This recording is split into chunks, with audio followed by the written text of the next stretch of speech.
Boa noite a todos e a todas. Hoje nós estamos aqui, né, com uma convidada muito especial.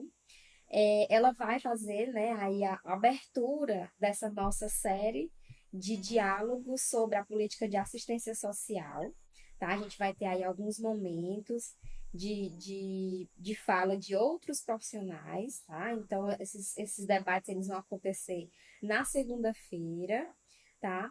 E aí a gente está acompanhando aqui pelo chat algumas participações já. O Elieude do Polo Cândido Mendes, seja bem-vindo. Quem quiser colocar alguma pergunta, alguma dúvida para a nossa convidada, é só falar comigo no chat que eu vou estar fazendo essa mediação, tá? O pessoal do Polo Sobral, semipresencial, que também está acompanhando, sejam todos muito bem-vindos, participem, interajam, aproveitem bem esse momento, certo? E a gente escolheu, né, a dedo os nossos convidados para que a gente possa ter aí o maior aproveitamento em relação ao conhecimento sobre a política de assistência social.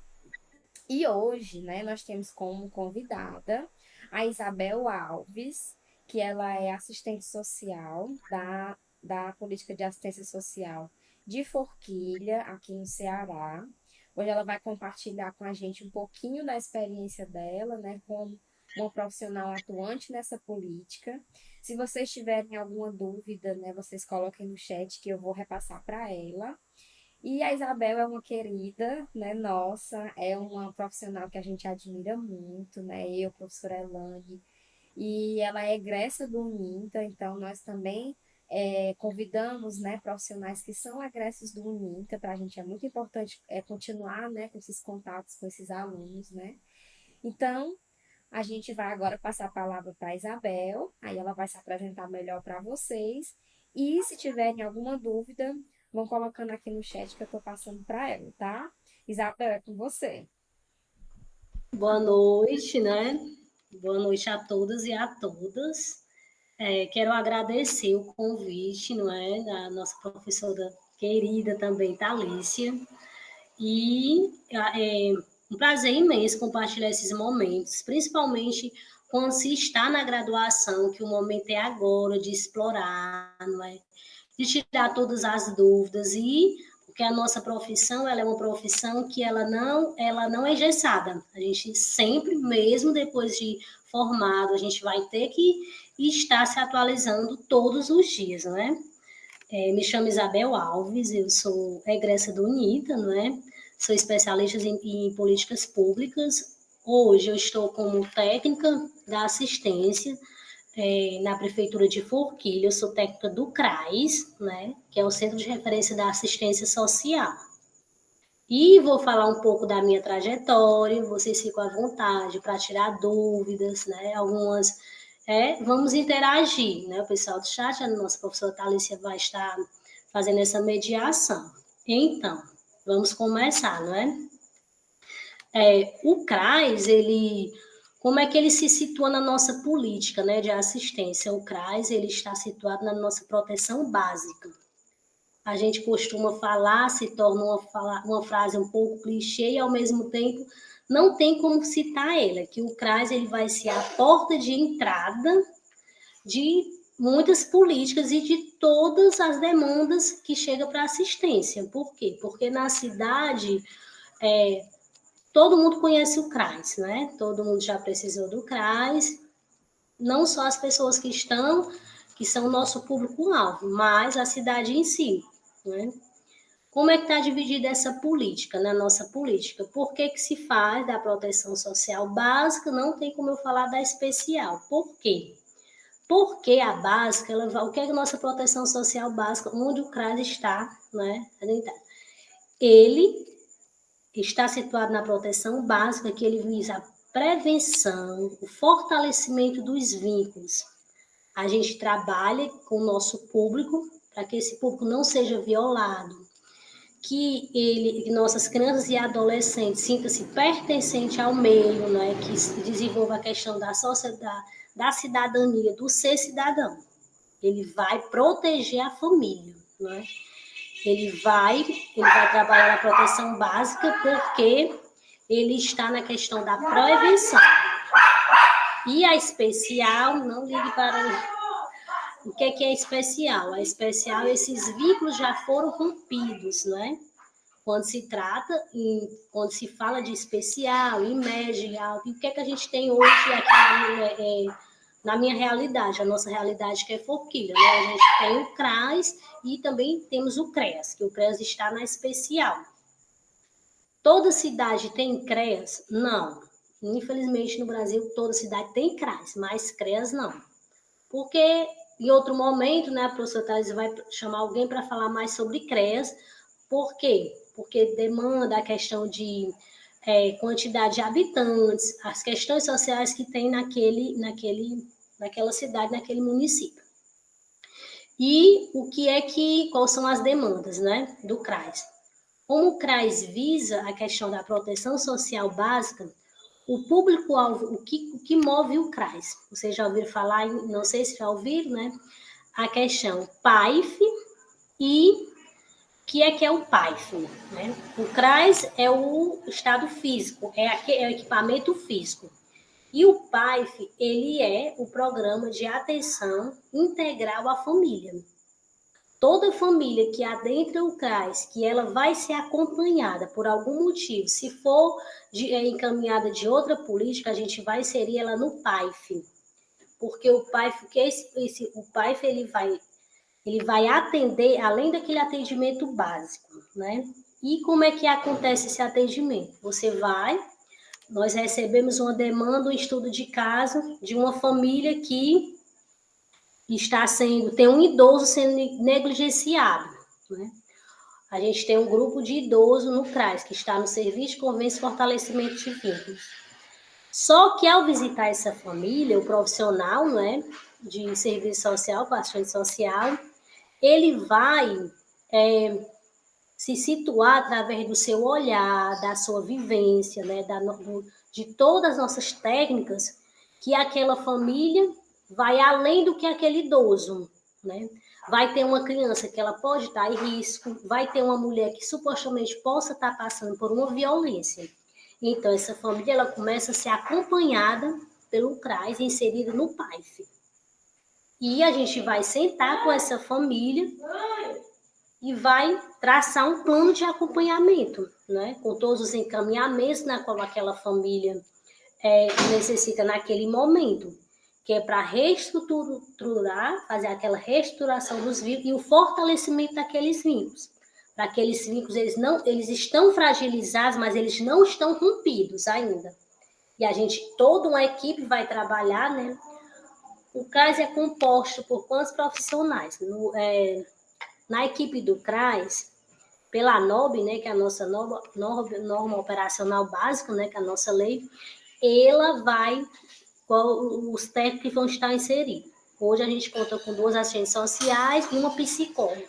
Mas por que a psicóloga, Isabel? Né? Porque a gente tem que ter um olhar multissetorial, intersetorial, de outras profissões. Né? Nós vamos lidar com questões sociais, emocionais, e ele é composto. Aí a psicóloga ela vai fazer qual tipo de atendimento? Ela é a mesma técnica. Só que diferente da assistente social, né? Como nós somos regidos pelo nosso código de ética, vai ter atribuições que são apenas o assistente social que vai poder fazer as atribuições, como parecer social, não é? Como um laudo social, são atribuições que está no nosso código de ética, nas nossas atribuições, voltada apenas para o profissional de serviço social. Qual é o papel do psicólogo, né? A comunidade em si, ela, às vezes, a gente tem que desconstruir, porque no imaginário, aquele psicólogo ele vai fazer aquele atendimento terapêutico. Não, ele vai fazer um atendimento social, né? Mas ele está inserido na equipe hoje, né? E o que acontece o PAIF? Do PAIF vai vir o serviço de convivência, né? O serviço de convivência e fortalecimento de vínculos, ele é um serviço dentro do CRAS, ele não é um programa. Por que ele é um serviço, Isabel? Porque ele é contínuo, né? A gente também, na nossa trajetória, a gente vai saber o que é serviço, programa, né? Ele é um serviço e ele trabalha as faixas etárias, que é de 0 a 6, 7 a 9, 15, 9 a 16 e 18 a 49 e tem o de idosos, né? Todas essas faixas etárias hoje, esses grupos etários, porque ele vai trabalhar os grupos etários dentro do serviço, né? Como é que se dá a população, essas crianças, participar do serviço de convivência? Por demanda espontânea ou demanda prioritária. Quando que uma criança ou um idoso, ele é prioritário, ele é nosso público, nos casos que eu acabei de citar. Criança com evasão escolar, criança que está passando por trabalho infantil, passou por algum abuso, porque ele vai ser inserido nesse serviço para acompanhamento e ele é o nosso público prioritário, né? Mas vai acontecer de ter crianças que não estão, sim, por demanda espontânea, quando aquela família ela é beneficiária do Bolsa Família, que é no perfil, e ela procura o CRAS, não é? Porque ela já viu falar do CRAS, conhece o trabalho do CRAS, e ela anseia aquele adolescente estar no CRAS. Mas o nosso público é o público prioritário que ele vai ter esse perfil, né? Por uma denúncia, por um caso que chegou no Conselho Tutelar, e o Conselho Tutelar vai ver as demandas que aquela família e com aqueles usuários vai encaminhar para o CRAS, né? Aí a gente trabalha, nossa política, ela não caminha sozinha, né? A gente tem, nós precisamos, e a política só funciona junto das outras políticas, educação, saúde, habitação, e hoje aqui no nosso município é algo bem concreto essa realidade, né? Todas as políticas a gente sempre tem acontece sem textualidade, né? Porque assim, há realidades e realidades, né? E para que a política funcione, que os nossos usuários essa política seja executada realmente, tem que haver essa setorialidade, né? Que é quando a educação, ela recebe um caso, ela está com um caso lá, que ela encaminha para assistência, e a gente senta e vai, né, inserir aquele adolescente, inserir aquela família, né? Mas é uma política bem, como é que se diz, bem grande a questão da proteção básica, né?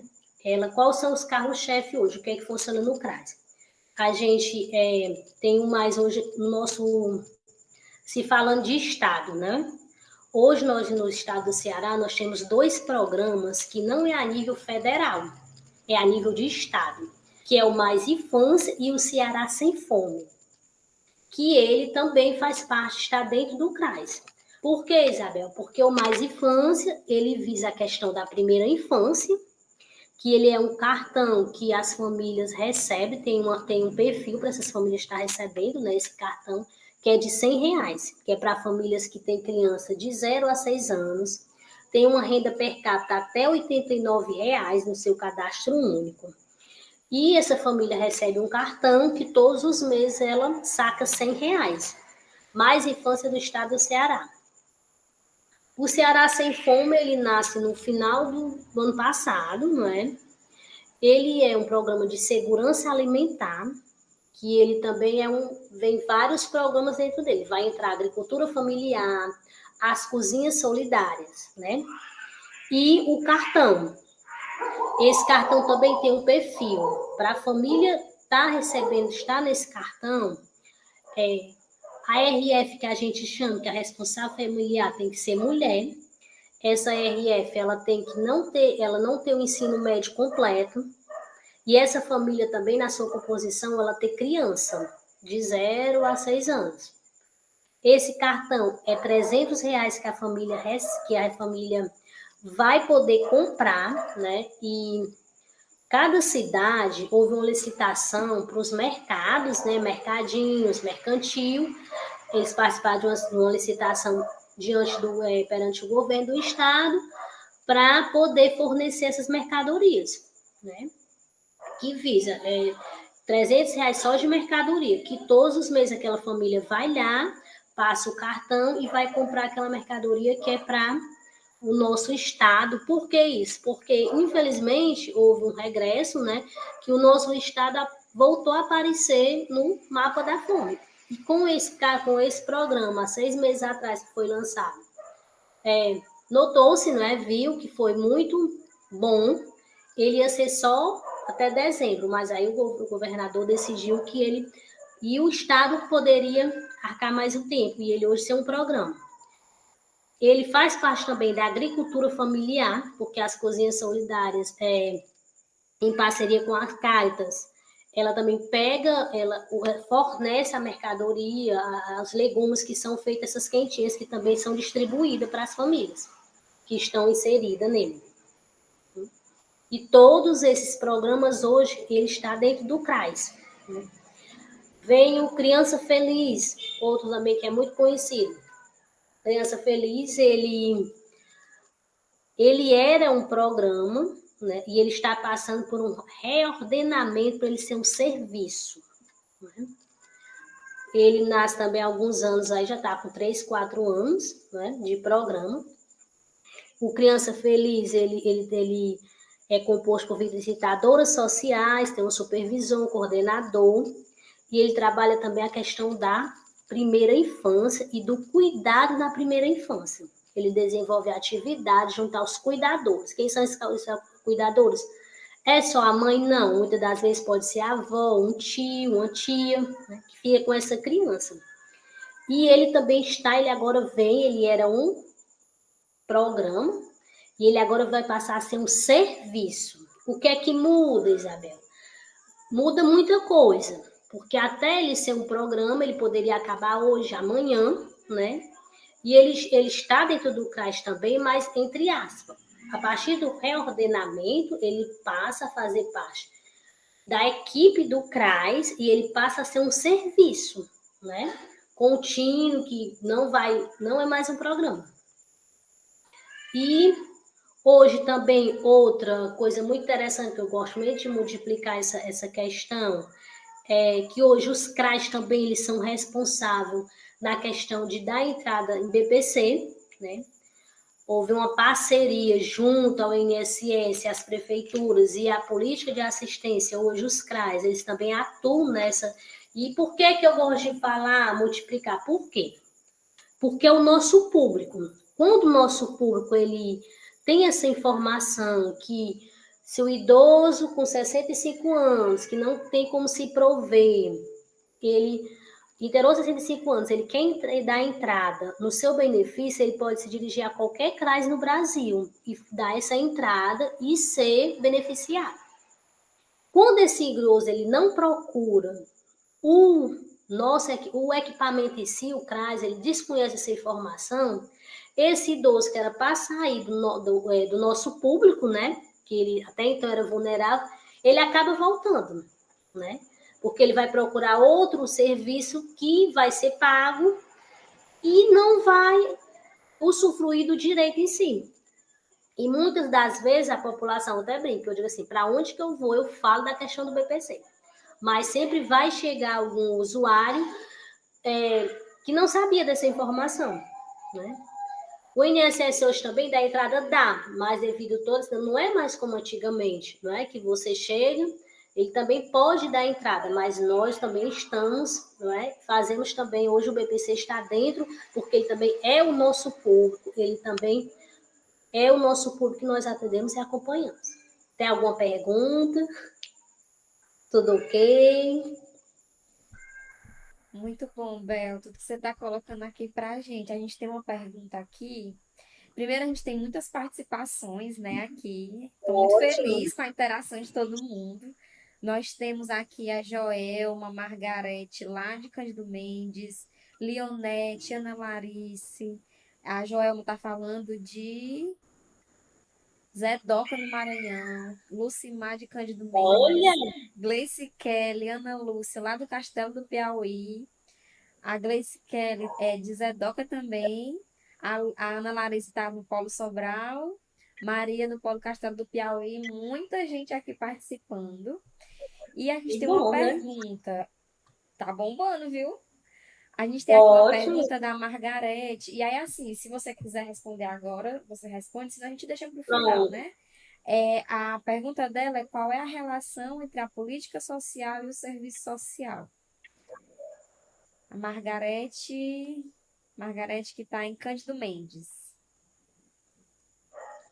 pronto. Eu posso responder agora, não é? Pronto, então vamos escutar a Bel falar. Pronto, e vamos lá, né? O que é que a gente pode pensar enquanto política social? Política social não existe sem o serviço social, né? Porque assim, o nosso serviço social, ele nasce, né? A gente sabe que os primeiros momentos ele visa a caridade, a ajuda, né? Só que quando a nossa lei, até anotei aqui, né? Quando a nossa profissão é regulamentada, ele passa a ser uma lei. E o que era ajuda passa a ser direito, não é? E o que é a política social? A política social é uma política pública, né? Que ela vai visar o bem-estar social. Quando a gente fala aqui da assistência, é de quem dela necessitar, porque ela está no tripé saúde e seguridade. A saúde ela é universal, a seguridade você vai ter que contribuir, mas a assistência não. Quando você precisar. Eu posso muito bem hoje ter minha vida estabilizada, né, financeiramente, do que. Mas, por ironia do destino, aconteceu algo que eu perdi tudo, né? Eu vou precisar da assistência? Eu vou. No primeiro momento, eu vou procurar um cadastro único para me fazer meu cadastro e ter uma renda mínima, né? Já que o Estado ele não vai prover todas as necessidades do cidadão, mas ele vai dar o mínimo, né? Então, eu vou, aí tem situações e situações. Aí, quando se fala de política social, a política ela não vai existir sem o serviço social. Porque o serviço social, ele, por mais que hoje exista, né, a questão do serviço, ele pode atuar em empresa? Pode, não é? Mas ele vai estar no terceiro setor. A nossa profissão está na política pública. Nós viabilizamos, tentamos viabilizar direitos, né? Que esse direito ele chegue e sensibilizamos a nossa população. Hoje, o nosso maior triunfo, nós enquanto profissionais, vocês, as meninas e futuro, é desconstruir muita coisa, né? Principalmente a questão da ajuda, a gente sempre orientar os nossos usuários que é direito, né? Que nós trabalhamos com a questão do direito.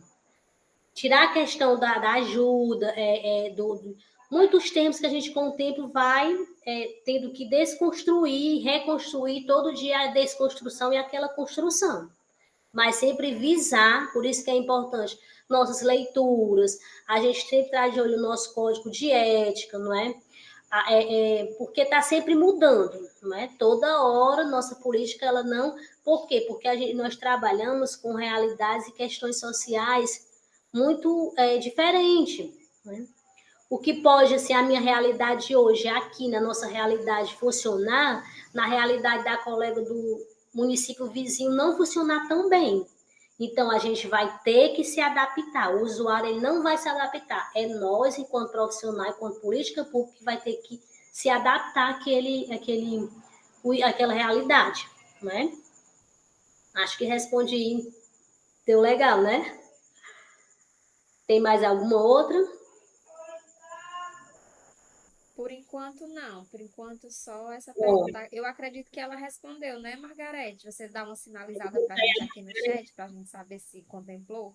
Para mim, contemplou, viu? Aí você continua, Bel, que aí a gente vai vendo aqui o que vai chegar para a gente mais no chat.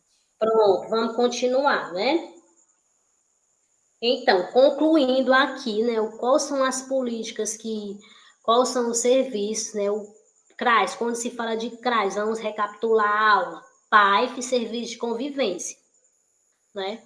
O CRAS hoje, ele também, todos os CRAS, ele tem a questão do cadastro único, ele é centralizado hoje, né, em todos os CRAS do Brasil, tem que ter um atendente do cadastro único, que é para facilitar a vida do usuário. vai ter lá na cidade o lugarzinho do cadastro único, mas no CRAS tem que ter um atendentezinho do cadastro único. Por quê? Porque todo atendimento que entra, né? Vamos supor que 70% dos atendimentos hoje no CRAS seja a questão do Bolsa Família. Está bloqueado, que foi cancelado. Só que é no atendimento social, porque o primeiro atendimento que ele passa, quando ele adentra o CRAS, ele vai passar por assistente social para psicólogo, para os técnicos. E muitas das vezes daquele atendimento, você vai extrair não só aquela família, ela entrou porque um Bolsa Família foi cancelado. Mas aquele adolescente, ele não está aí na escola porque ele está passando ele está com depressão que ele não quer sair do quarto, né? Aquela família, por mais que ela esteja recebendo Bolsa Família, está passando por vulnerabilidade alimentar, né? Não está dando. E tudo isso você vai extrair daquele atendimento, que a gente fala que é o atendimento socioassistencial individual, que é o primeiro momento que a gente tem contato com a família, né? E aí vai demandar uma série de encaminhamento, de acompanhamento, não é? Porque, infelizmente, hoje, a nossa geração, ela vem muito adoecida, né?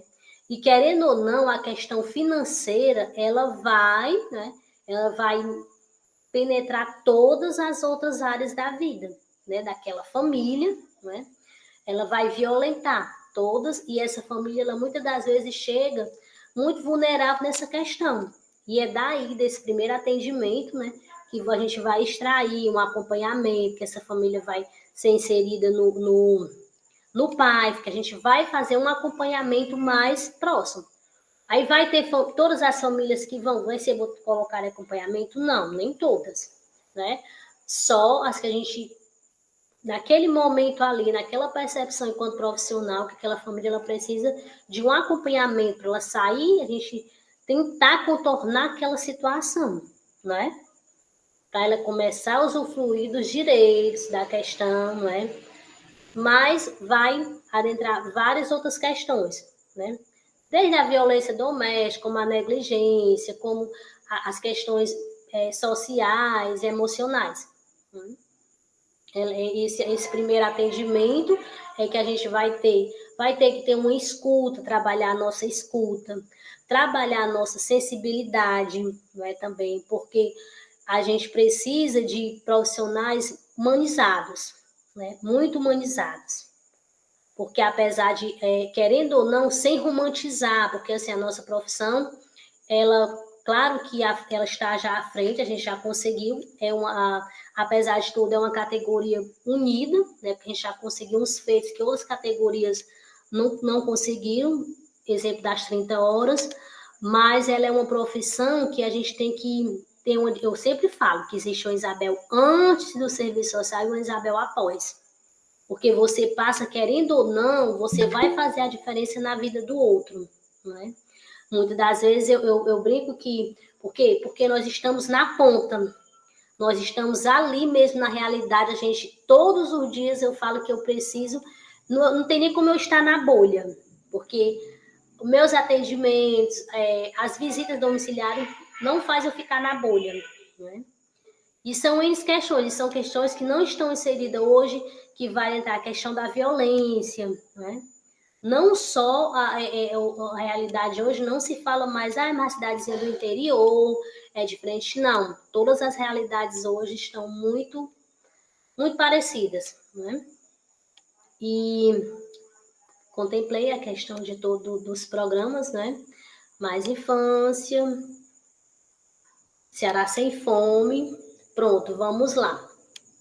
O que é que acontece quando a gente fala? Hoje, todas as famílias, outro assunto interessante que é interessante saber, sobre as condicionalidades, né?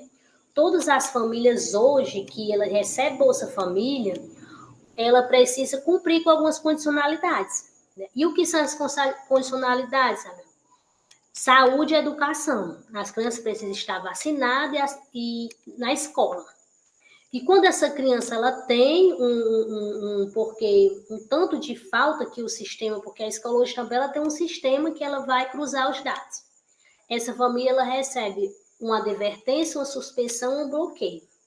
Por que o Estado, o governo faz isso? Porque ele quer saber a realidade daquela família. Como é que essa família tem 3 adolescentes e nenhum estão matriculados?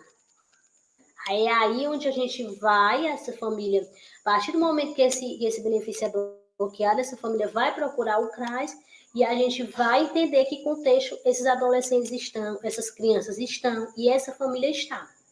E aí é que começa todo o acompanhamento, a inserção dessa família dentro da política de proteção social básica, que é onde o CRAS está inserido. Tem mais alguma pergunta? Só destacar aqui a presença da Eliseuda de Alcântaras, aqui pertinho da gente. A Margarete disse que sim, a pergunta dela foi contemplada. E, na verdade, eu tenho uma pergunta, né? Que você tocou num ponto que eu acho muito importante da gente tocar, que é a gente sempre tenta aqui nos momentos que a gente faz, né? Os momentos síncronos, trazer um diálogo com outros profissionais, né? Nesse semestre, por exemplo, a nossa primeira aula foi falar sobre famílias vulneráveis com profissionais da área da história, né, que veio traçar todo o percurso histórico da constituição das famílias brasileiras, e a pedagogia que trouxe todo um histórico sobre a infância, né, para a gente entender como é que era a infância nos séculos passados, como é que é a infância hoje, e o serviço social veio com esse diálogo sobre as políticas públicas. Né? Então, a gente tenta inserir os nossos alunos nesses debates que trabalham a interdisciplinaridade. E aí você falou sobre intersetorialidade, né? Que é quando a assistência social ela vai trabalhar com outras políticas, né? Com a saúde, com a educação. E aí eu queria saber de você como é que você, né, enxerga essa articulação com outras políticas, né? Quais são os desafios dentro da sua realidade em Forquilha? Como é que você vê, se você vê potencialidade nessa articulação com outras políticas, como é que você enxerga isso? Pronto, sim, sim, com certeza, porque assim, na verdade, ninguém caminha sozinho, né? E quando se fala em política pública, né? Principalmente, porque eu sempre vou, né, há uma necessidade desse diálogo, em todos os momentos. Porque quando eu vou inserir, eu vou incluir, não é? Se eu tenho uma criança, por exemplo, eu tenho uma criança no serviço de convivência que ela apresentou um comportamento totalmente diferente do que ela era. E a mãe procura a técnica do serviço para um atendimento, que é porque essa criança está sofrendo bullying na escola, né? Para a gente entender o contexto. Eu vou ouvir aquele atendimento, vou fazer aquele atendimento da mãe, vou colocar aquela criança e vou procurar sentar, não é? Com a escola para saber que contexto se deu. E, em conjunto, as políticas vai trabalhar com aquela família, não é?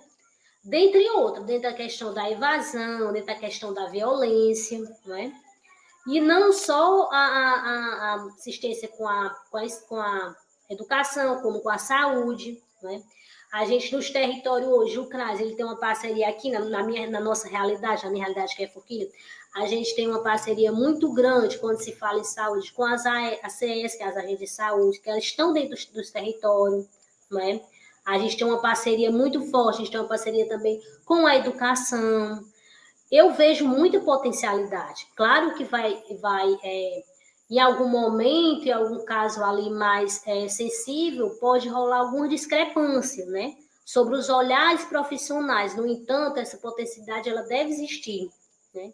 Porque se eu tenho um adolescente que ele está cumprindo liberdade assistida, e em 6 meses o Ministério Público, o juiz quer saber como é que esse adolescente está, né?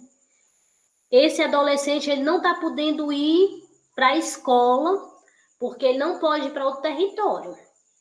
Quem vai fazer essa mediação entre escola e família é o serviço social, né? Porque também essa escola não pode negar, porque quando o Ministério Público, quando o juiz me pede um relatório, né, o relatório social da realidade desse adolescente, eu vou descrever. que ele for incluso, como também a família pode se recusar e eu também vou repassar, né? Porque eu tenho que dar uma resposta também sobre a situação daquele adolescente. Por isso que a potencialidade não tem como a gente andar sozinho sem caminhar sozinho.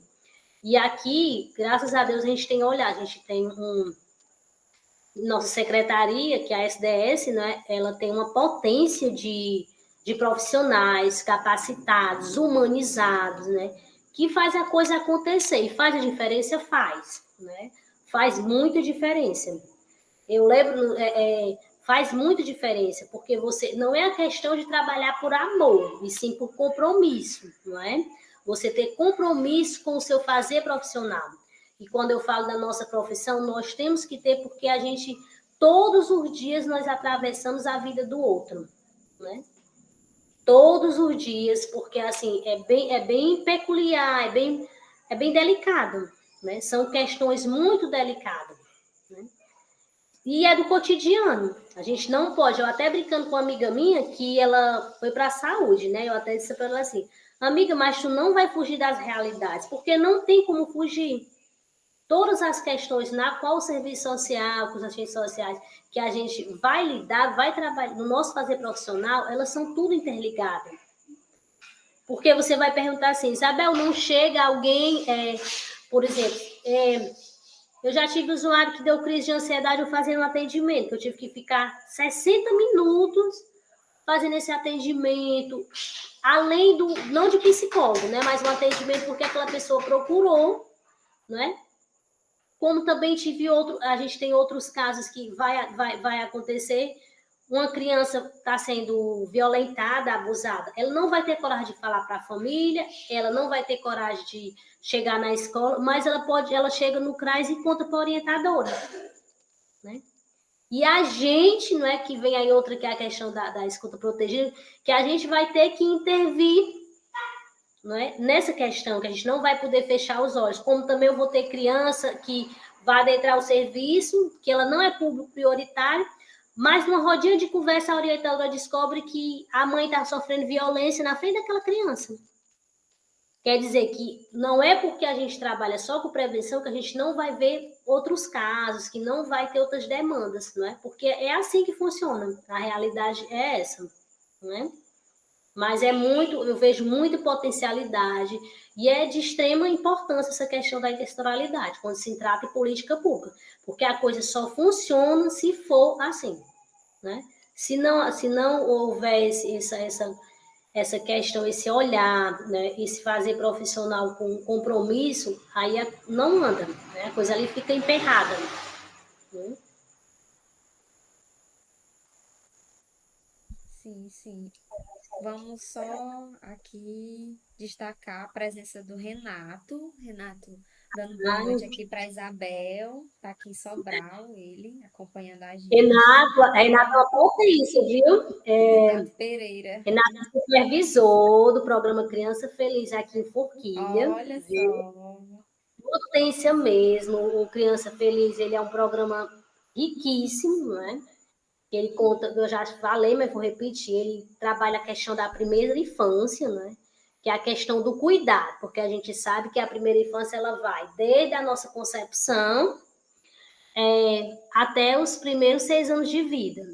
E uma criança com a primeira infância, com um olhar diferenciado, com um cuidado, ela torna-se, né, as pesquisas bem, a probabilidade dela ser um adulto mais equilibrado, não com ser mais um adulto mais. A gente trabalha a primeira infância para ter uma geração diferente dessa, não é?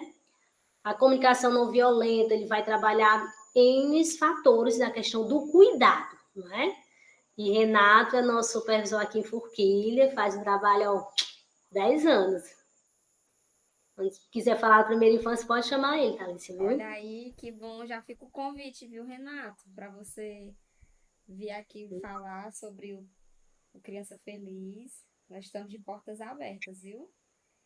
E aí a gente já vai caminhando aí para os nossos minutos finais.